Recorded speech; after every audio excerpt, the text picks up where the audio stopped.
नमस्कार दोस्तों, उम्मीद करता हूँ आप सब लोग अच्छे होंगे। एंड आज का जो हमारा सेशन है इसमें हम उन क्वेश्चंस को डिस्कस करेंगे जो अभी गेट 2022 में पूछे गए हैं और ईई और ईसी के, और खासकर वो क्वेश्चंस जिन क्वेश्चंस में स्टूडेंट को थोड़ा कन्फ्यूजन है और वो कह रहे हैं कि सर इनको चैलेंज करें या ना करें, कौन से क्वेश्चंस को हमें चैलेंज करना चाहिए, कौन से क्वेश्चंस में थोड़ा सा, क्योंकि डिफरेंट जगह से डिफरेंट आंसर्स मिल रहे हैं, तो उन क्वेश्चंस को हम यहाँ पे आज डिस्कस करेंगे।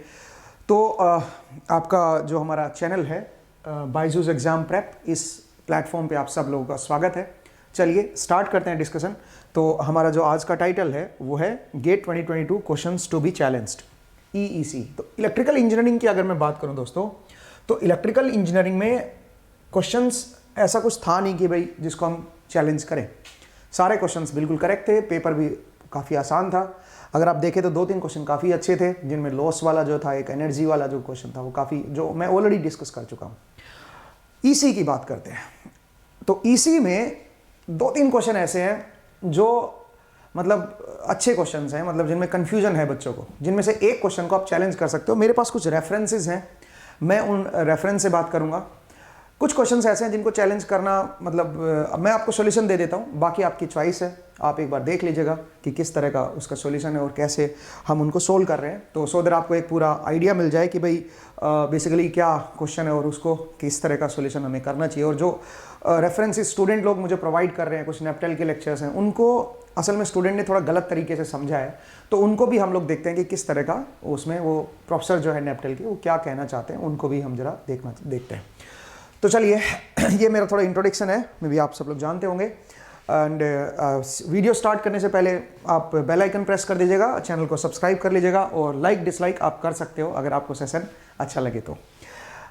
चलिए दोस्तों स्टार्ट करते हैं। सबसे पहला क्वेश्चन जरा देखिए क्या है। सबसे पहला क्वेश्चन है, in a circuit there is a series connection of ideal resistor and ideal capacitor.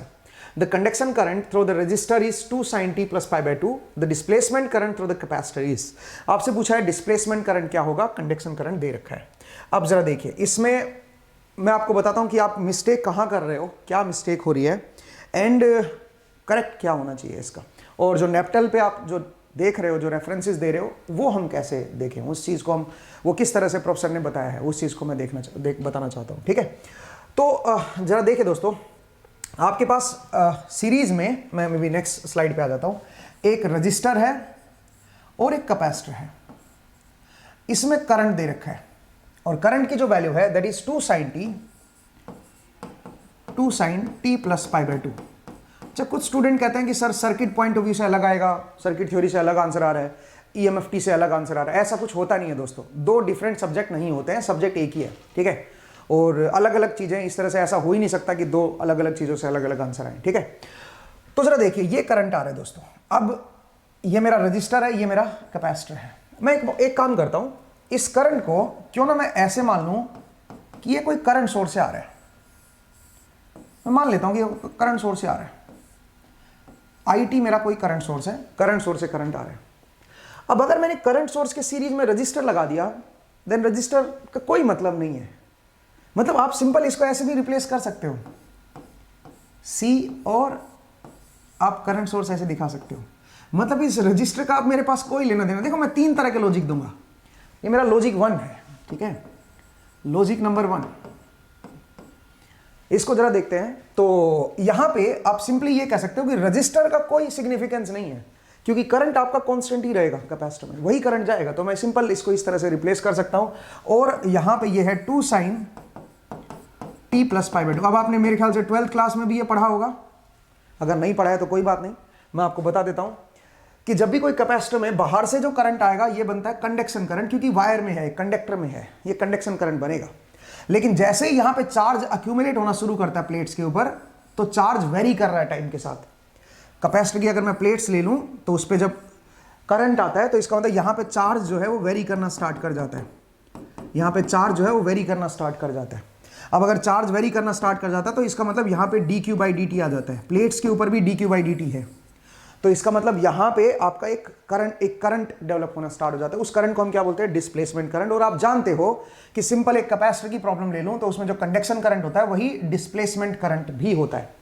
अब आप बोलोगे सर कैसे, तो उसके लिए आप डेरिवेशन कर सकते हो। कैसे डिराइव करें वो जरा देखिए, उसको मैं जरा बता देता हूं। सबसे पहले प्लेट्स के ऊपर अगर मैं चार्ज निकालना चाहूं तो चार्ज कैसे निकालेंगे, Q इज इक्वल टू, मैं जानता हूं dq by dt is equal to IT होता है, ठीक है। तो प्लेट्स के ऊपर जो चार्ज आएगा Q इज इक्वल टू क्या बन जाएगा, वो बन जाएगा dt, और यहां पे IT आएगा और उसका इंटीग्रेट कर दूंगा मैं। अब इंटीग्रेशन में मैं लिमिट नहीं लगा रहा हूं, बिकॉज मैं स्टडी स्टेट चार्ज निकालना चाहता हूं, मैं स्टडी स्टेट एनालिसिस करना चाहता हूं। अगर मैंने लिमिट लगा दी 0 से लेकर t तक तो गड़बड़ हो जाएगी दोस्तों। अच्छा, मैं कुछ कांस्टेंट भी नहीं लूंगा, ठीक है। कांस्टेंट इसलिए लूंगा बिकॉज स्टडी स्टेट एनालिसिस करना है ना मुझे। तो स्टडी स्टेट में सिंपल आप इंटीग्रेशन कीजिए, और इंटीग्रेशन की जो वैल्यू आएगी वो जरा देखिए क्या बनेगी। तो ये बन जाएगा 2 sin t प्लस π/2, मैं इस केस को ले रहा हूं, ठीक है, इंटू dt, और इंटीग्रेट कर दीजिए आप इसको, तो ये 2 मेरा बाहर आ जाएगा। साइन का इंटीग्रेशन जो होता है वो होता है माइनस कोस t प्लस π/2, ठीक है दोस्तों। इस माइनस को मैं अंदर ले जाता हूं, तो ये बन जाएगा 2 cos t plus π/2 minus pi, so it will become 2 cos t minus π/2। आप देख सकते हो ये मेरा क्या बनेगा, Q, चार्ज आ जाएगा दोस्तों। प्लेट्स के ऊपर चार्ज की वैल्यू जो टाइम के साथ चेंज होगा वो मुझे पता चल गया स्टडी स्टेट में। तो अब बताइए जो ये dq बाई dt बनेगा, ये क्या बनेगा, जो प्लेट्स के ऊपर जो चार्ज चेंज हो रहा है ये क्या बनेगा, ये बन जाएगा इसका डेरिवेटिव। 2 cos का डेरिवेटिव होता है साइन t माइनस π/2, ठीक है। एक बार जरा देख लीजिएगा, इसका डेरिवेटिव लोगे तो cos का डेरिवेटिव क्या होता है, cos का जो डेरिवेटिव होता है दैट इज माइनस साइन, ठीक है। तो यहां पे एक माइनस को अंदर ले जाओ, फिर ये बन जाएगा 2 sin t minus π/2 plus pi, इसमें यहां पे प्लस पाई कर दिया। आप बोलोगे सर यहां पे माइनस को अंदर ले गए तो माइनस पाई कर दिया, यहां पे माइनस को अंदर ले गए तो प्लस पाई कर दिया, ऐसा क्यों कर रहे हो भाई। पाई को प्लस करो चाहे माइनस करो एक ही बात है, उससे कोई फर्क नहीं पड़ता, ठीक है ना। तो अल्टीमेटली यहां से जो आएगा मेरा dq बाई dt की value that will be equal to 2 sin t plus π/2। मतलब आप कह सकते हो dq बाई dt जो इस प्लेट के ऊपर जो चार्ज का बदलाव हो रहा है दैट इज सेम जो यहां से करंट आया था वो। अब आप बोलोगे सर प्रॉब्लम तो ये नहीं है, प्रॉब्लम तो ये है, बात सही है, प्रॉब्लम ये नहीं है, प्रॉब्लम ये है। बट आप मुझे एक बात बताइए, अगर करंट आ रहा है तो हमें तो कैपेसिटर की बात हो रही है ना, तो कैपेसिटर में करंट आ रहा है, हमें आर से क्या लेना देना, आर से कोई लेना देना नहीं, आर तो कोई अफेक्ट ही नहीं कर रहा उस चीज को, तो आर से कोई लेना देना नहीं है। इसका मतलब क्या होगा बताइए, इसका मतलब है यहां पे conduction current will be equal to displacement current आएगा। अब बात करते हैं, कुछ लोग कह रहे हैं सर वो जो सिग्मा ई से जो होता है कंडक्शन करंट इज, जैसे ओम्स लॉ में आपने पढ़ा है जो कंडक्शन करंट डेंसिटी होती है that is equal to sigma E, and जो डिस्प्लेसमेंट करंट डेंसिटी होती है वो होती है del D by del T. उससे अलग अलग आंसर आ रहा है, वो भी आप एक्सप्लेन करो उससे क्यों अलग आ रहा है। ये कुछ लोग कह रहे हैं कि ये ईएमटी वाला पॉइंट ऑफ व्यू है, ये सर्किट वाला पॉइंट ऑफ व्यू है। भैया कोई दो पॉइंट ऑफ व्यू नहीं होते हैं, ठीक है, एक ही पॉइंट ऑफ व्यू है। जरा देखिए कैसे, इससे अगर मैं एक्सप्लेन करूं तो स्टूडेंट लोग कैसे एक्सप्लेन कर रहे हैं, या कुछ लोग जो एक्सप्लेन कर रहे हैं वो क्या कर रहे हैं, इस डेल बाई डेल टी की जगह कुछ इस तरह से लिख देते हैं कि J D equal to J omega, time harmonic field अगर मैं लेता हूं तो डेल बाई डेल टी की जगह जे ओमेगा कर देता हूं और डी की जगह पे एप्सिलॉन ई कर देता हूं। So this is J D, and जो कंडक्शन करंट डेंसिटी है that is equal to sigma E. तो अब वो लोग क्या कर रहे हैं कि जो इलेक्ट्रिक फील्ड है उसमें 90 डिग्री का फेज शिफ्ट आ गया यहां पे जे की वजह से, तो इसलिए इसमें 90 डिग्री का फेज शिफ्ट आना चाहिए। जो डिस्प्लेसमेंट कंडक्शन करंट है और जो डिस्प्लेसमेंट करंट है उसमें 90 डिग्री का फेज डिफरेंस होता है। कुछ इस तरह से बात कर रहे हैं कुछ लोग, यहां पे वो मिस्टेक कर रहे हैं। क्या मिस्टेक कर रहे हैं, ये जो सिचुएशन है इसमें आपने ई को सेम ले लिया दोस्तों, इलेक्ट्रिक फील्ड सेम ले लिया कंडक्शन करंट में भी और डिस्प्लेसमेंट करंट में भी। ऐसा नहीं होगा, इस पर्टिकुलर केस में इलेक्ट्रिक फील्ड सेम नहीं होगी। आप बोलोगे सर कैसे इलेक्ट्रिक फील्ड सेम नहीं होगी, तो जरा वो मैं बता देता हूं आपको। जरा देखिए, मेरे पास एक रजिस्टर है और एक मेरे पास कैपेसिटर है। सोचिए मैं अगर कोई करंट ले लूं और करंट की वैल्यू अगर मैं क्या ले रहा हूं बताइए, 2 sin t प्लस π/2। तो एक काम करते हैं, सबसे पहले पोटेंशियल डिफरेंस निकालते हैं। आर के अक्रॉस जो पोटेंशियल डिफरेंस आएगा वो आएगा वी आर, और इसके अक्रॉस जो पोटेंशियल डिफरेंस आएगा वो आएगा V C. So we are जो है वो इसकी इलेक्ट्रिक फील्ड को डिफाइन करेगा, क्योंकि रजिस्टर में तो कंडक्शन करंट ही होगा, सीधी बात है। कैपेसिटर के थ्रू जो करंट होगा वो डिस्प्लेसमेंट करंट होगा। तो अगर मैं रजिस्टर के वोल्टेज में निकालूं तो रजिस्टर की वोल्टेज बनेगी this current into this resistance, it means 2R sine of T plus pi by 2।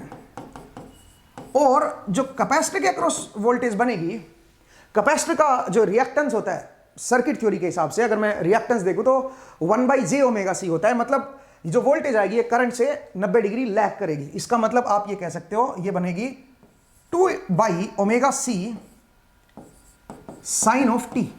इससे 90 डिग्री लैग कर गया कैपेसिटर के अक्रॉस जो वोल्टेज है।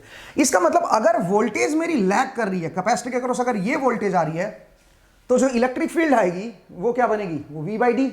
मतलब और इसके अक्रॉस जो कंडक्शन करंट में जो इलेक्ट्रिक फील्ड आएगी, क्योंकि यही तो कंडक्शन करंट बता रहा है, अगर आप इस लॉजिक से चलते हो तो ये जो पोटेंशियल डिफरेंस है ये इसके अंदर की इलेक्ट्रिक फील्ड बताएगा, और इलेक्ट्रिक फील्ड इसी के फेज में आएगी। और कैपेसिटर के बीच जो इलेक्ट्रिक फील्ड होगी इसको डिवाइड बाय डी कर दो, वो इलेक्ट्रिक फील्ड आ जाएगी।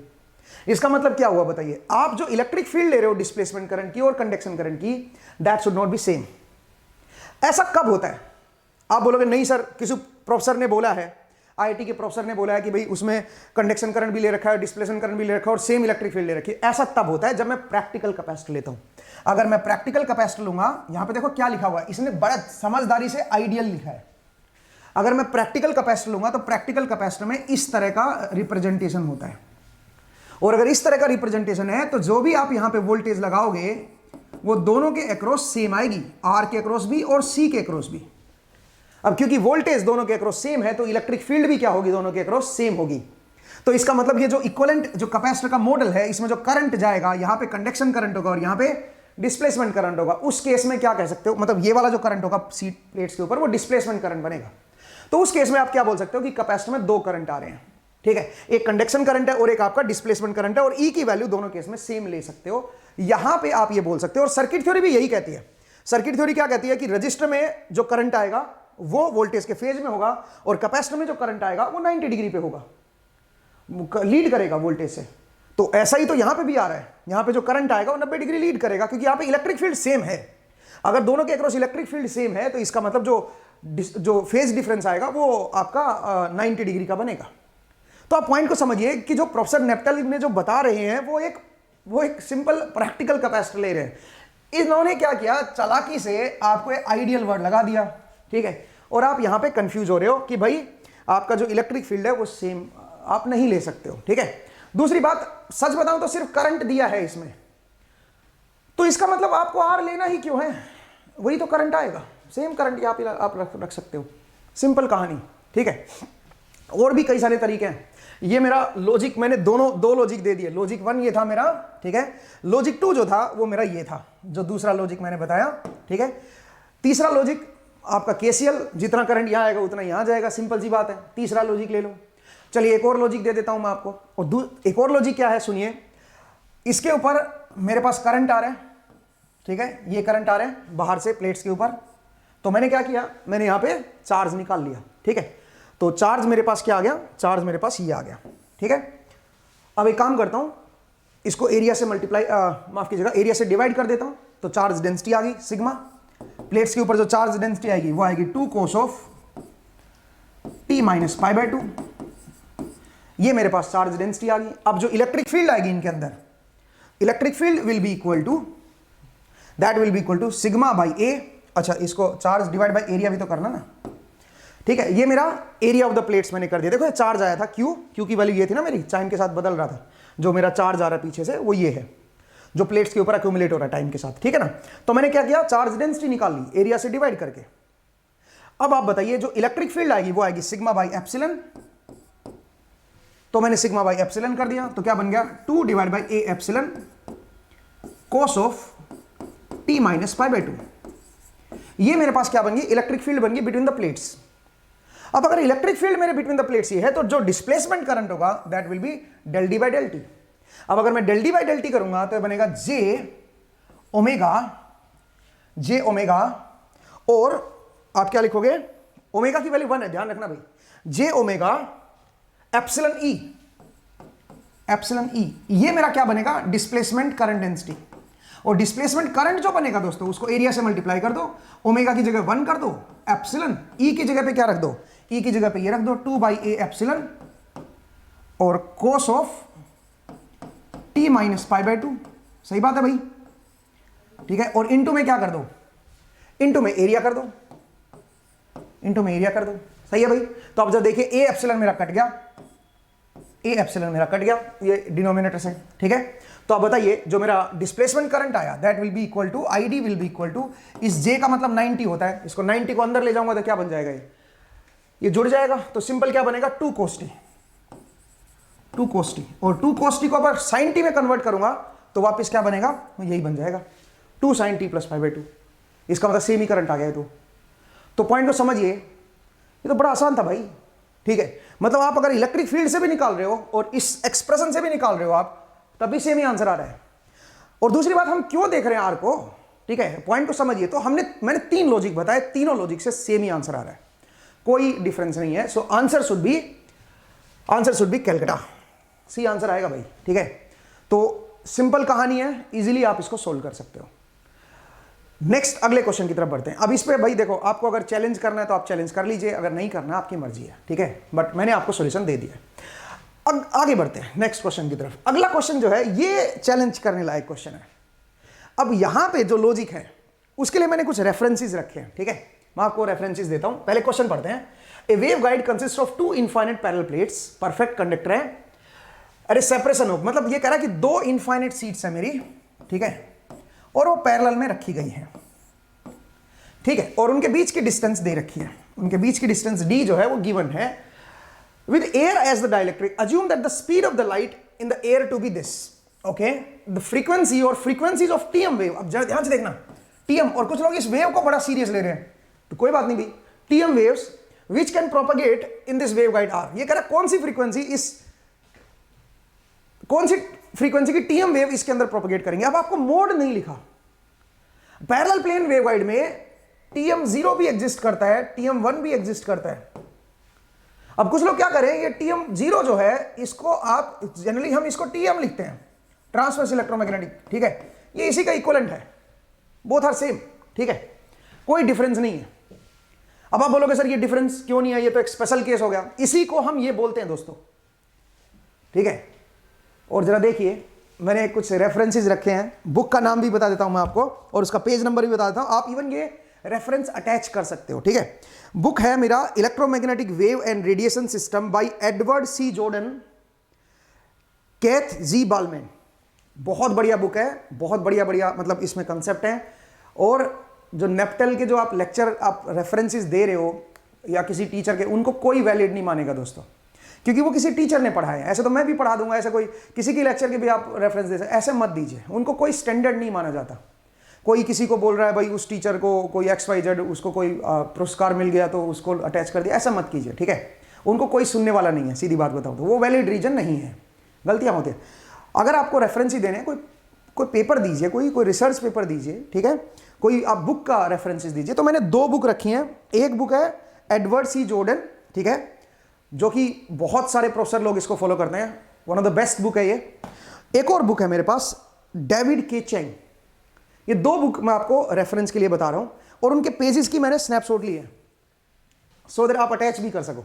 और पेज नंबर भी मैं बता देता हूं, पेज नंबर है 187, ठीक है। अब उस पर क्या लिखा हुआ है जरा देखिए। यहां से ट्रांसवर्स इलेक्ट्रोमैग्नेटिक वेव स्टार्ट हुई है पैरेलल प्लेन वेवगाइड के लिए। तो पैरेलल प्लेन वेवगाइड में क्या बोल रहा है ये, the transverse electric waves between the parallel plane, it was seen that the lowest value of m मतलब mode, that could be used without making all the field component 0 is m equal to 1। ये कह रहा है m equal to 1 के लिए t mode में exist करेगा transfer electric, but हम ट्रांसफर इलेक्ट्रिक मोड में जाना नहीं चाहते हैं, ठीक है, ये लोएस्ट मोड है। अब ये कह रहा है ट्रांसवर्स मैग्नेटिक मोड में आइए।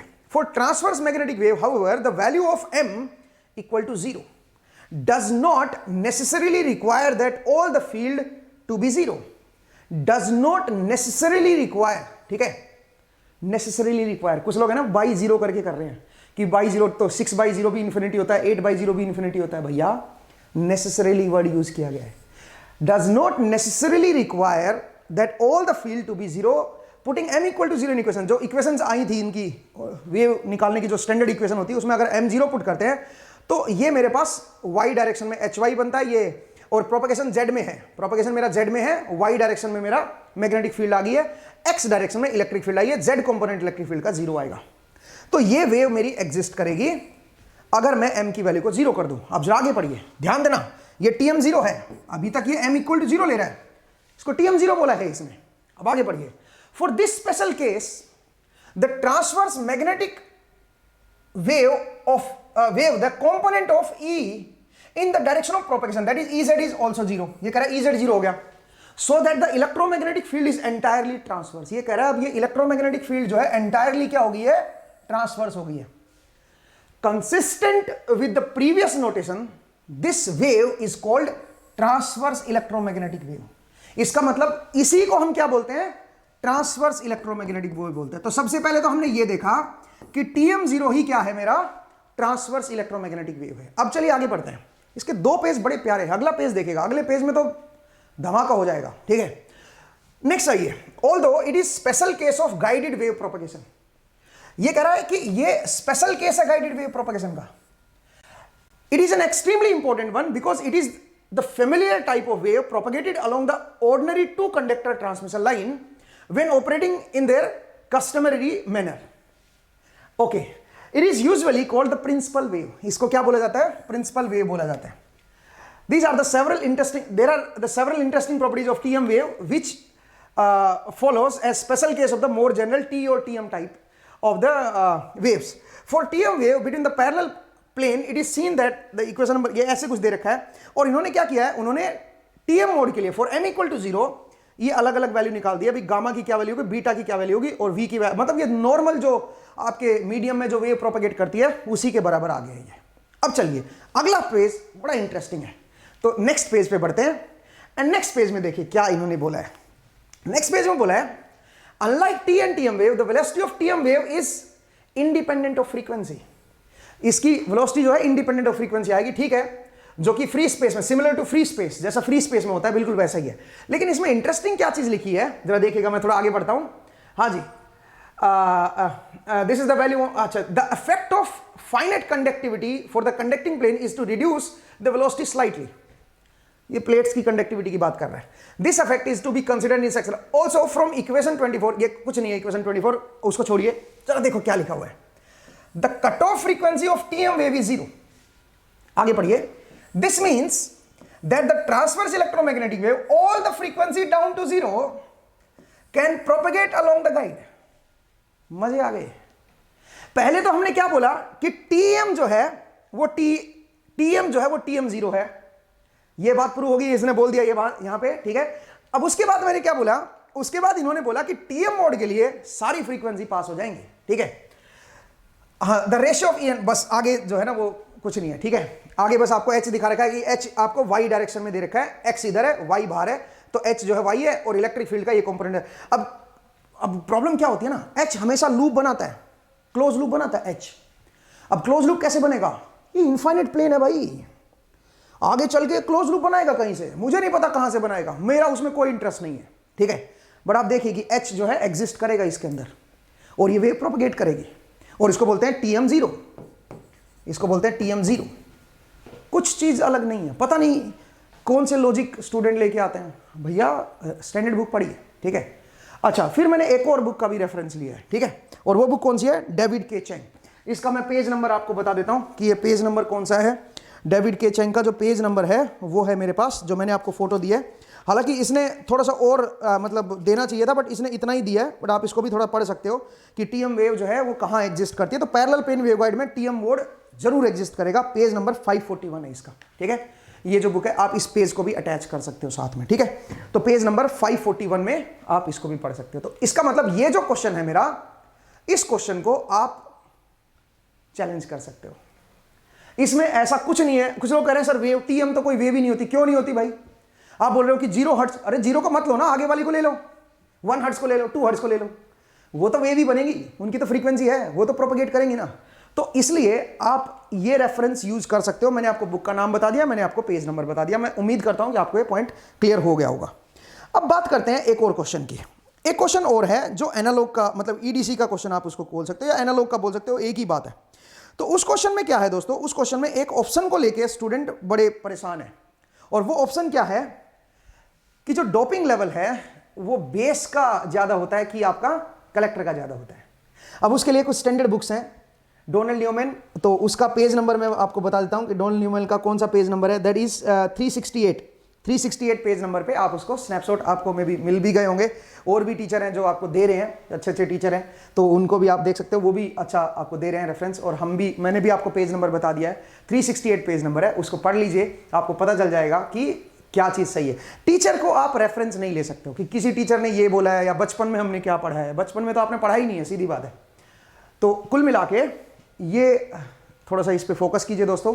एंड मैं उम्मीद करता हूँ कि आपको ये 2-3 जो क्वेश्चन थे, जो ईडीसी का जो डोपिंग वाला है वो करेक्ट दिया हुआ है भाई, उसमें कोई मिस्टेक नहीं है।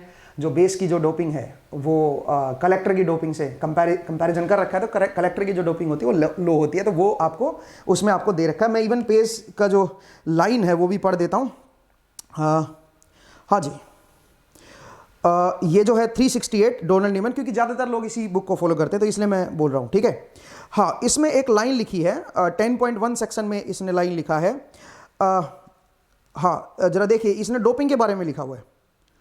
इसमें डोपिंग के बारे में क्या लिखा हुआ है कि the width of the base region is small compare to the width of the base region is small to the minority carrier diffusion length, the plus point and the plus notation indicate. मैं आपको send कर दूंगा, ठीक है, तो आप वहां से देख सकते हो, ठीक है। हाँ जी, ये कह रहा था emitter region has the largest doping concentration, the collector has the smallest. तो कलेक्टर की स्मॉलेस्ट रीजन होगा, ठीक है। तो एनीवे, मैं उम्मीद करता हूं कि आपको ये रेफरेंसेस जो हैं ये आपको मिल जाएंगे आप डिफरेंट प्लेटफॉर्म पे। और बाकी जो ये 2-3 क्वेश्चन जो थे, इनमें मैंने आपको लॉजिक दे दिया है। इस क्वेश्चन में ज़्यादातर स्टूडेंट डिस्कस नहीं कर रहे हैं, वो इसलिए नहीं कर रहे हैं, मुझे लगता है मैक्सिमम स्टूडेंट ने तो क्या पता ये छोड़ा हो या फिर TM1 मान के ही किया हो, ठीक है, या पैरेलल प्लेन वेवगाइड पढ़ाते नहीं है। तो ऐसा मेरे साथ तो नहीं है वैसे, बट ज़्यादातर केसेस में ऐसा होता है कि हम पैरेलल प्लेन वेवगाइड को देखते नहीं है, रेयर ही कोई क्वेश्चन पूछा गया, इस बार पूछ लिया। लेकिन ये एक अच्छा क्वेश्चन है, इसमें आपको मोड नहीं दे रखा है, तो स्मॉलेस्ट मोड TM0 मोड आप ले सकते हो, ठीक है। उसके हिसाब से चारों ही आंसर करेक्ट आने चाहिए, ठीक है। तो आप इसको लेके चैलेंज कर सकते हो। तो आज का जो सेशन है दोस्तों, उसमें हम इतना ही करेंगे, एंड नेक्स्ट सेशन में फिर से आपसे मुलाकात होगी। तो मेक श्योर कि आप जो हमारी ऐप है Byju's exam prep mobile app को इंस्टॉल कर लीजिए, वहाँ से आप फ्री कोर्सेज लगा सकते हो, हमारे साथ जुड़ सकते हो। तो आज के सेशन में इतना ही करेंगे, नेक्स्ट सेशन में फिर से मिलते हैं। अपना ख्याल रखिएगा, थैंक यू।